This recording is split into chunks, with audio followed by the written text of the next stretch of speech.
जी बताओ जो है नमक में है होय बा तो पहले समझाओ लास्ट घानी बा सब खाई लगे बा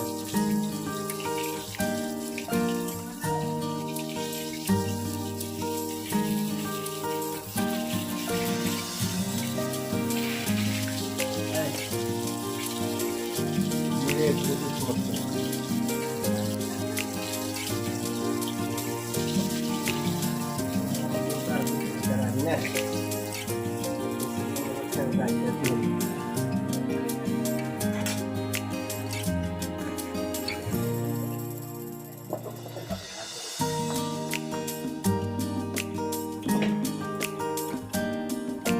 वही मसाला तैयार चरगल का रही दोसर ये है बरारी मछली ए में खाली बस हल्दी डाल के सानल बा सान के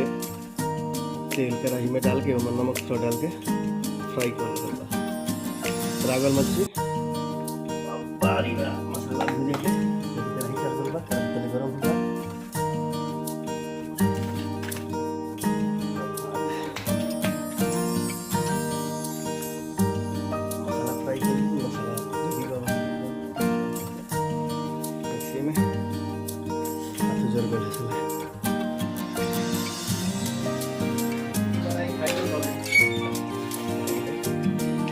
और जाओ खाए के बेटा मसाला भुजा तो टाइट लगा का मसाला डाल बा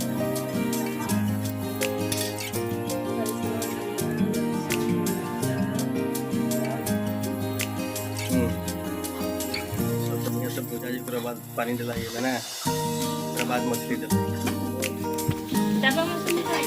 हल्का हल्का पानी दे के भुजाइए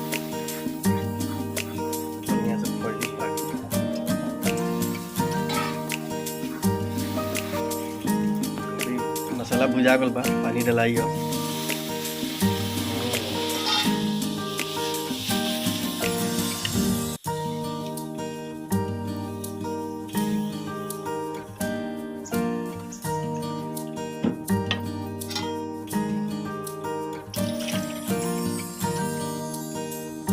खाए ला हिसाब से पानी डालाई कटोरा रस खाई के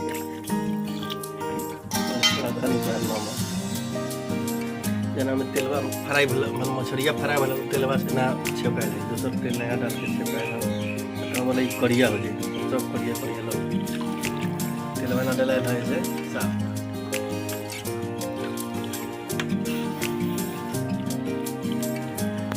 अभी जब उबाल मारे लगी तब मछली डाला इसमें डाला जाए सारा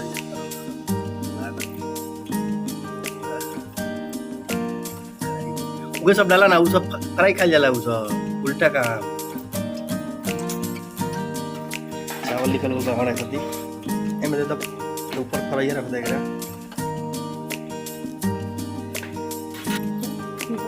पेटी है पेटी के बचा तो ऊपर मतलब पर चलो वो ये गुदा अंडा फ्राई नहीं है बट अंडा फ्राई हुई बाद में निकला हमारे खातिर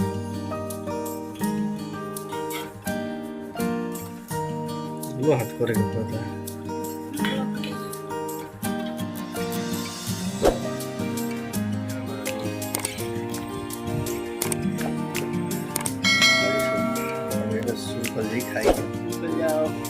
खाएंगे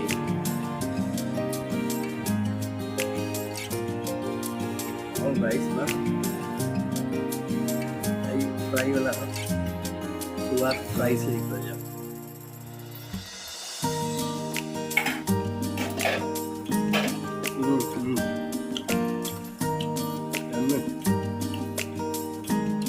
मजा फ्राई में नमक कम होगा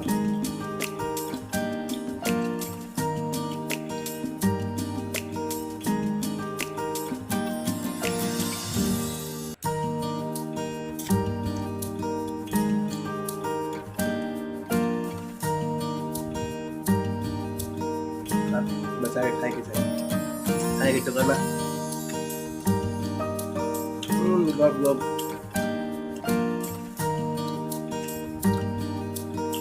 बहुत मोटा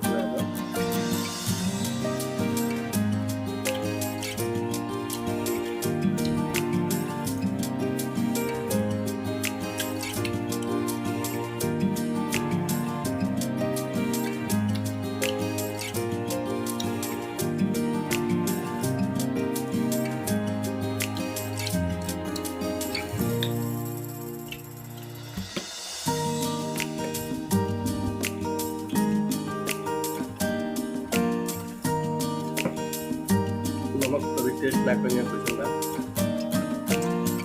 जल्दीबाजी में बनाते हैं हल्का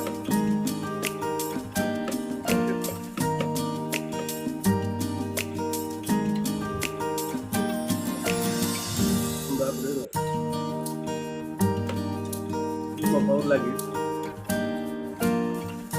बड़ी टिब्बा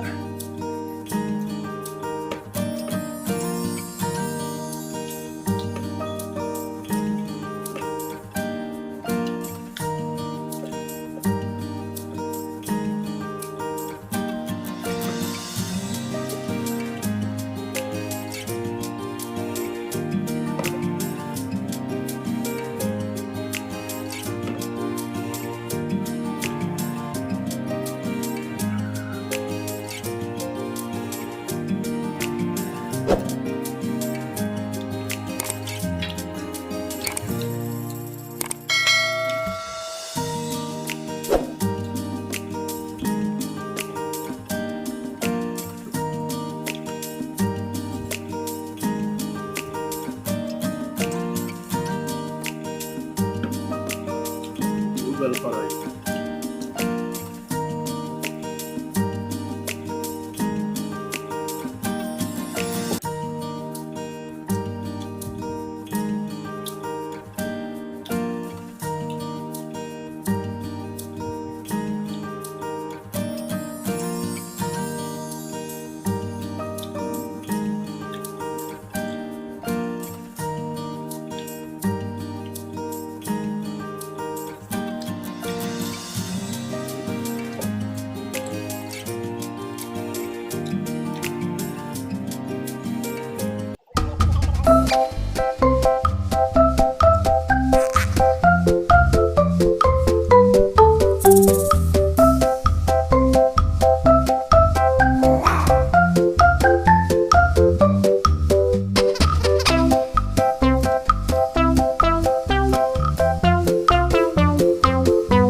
वीडियो हम तक देखे खातिर बहुत बहुत धन्यवाद।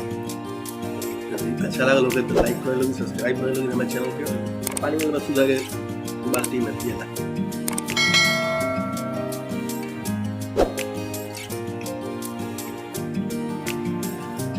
अब का हो रहा है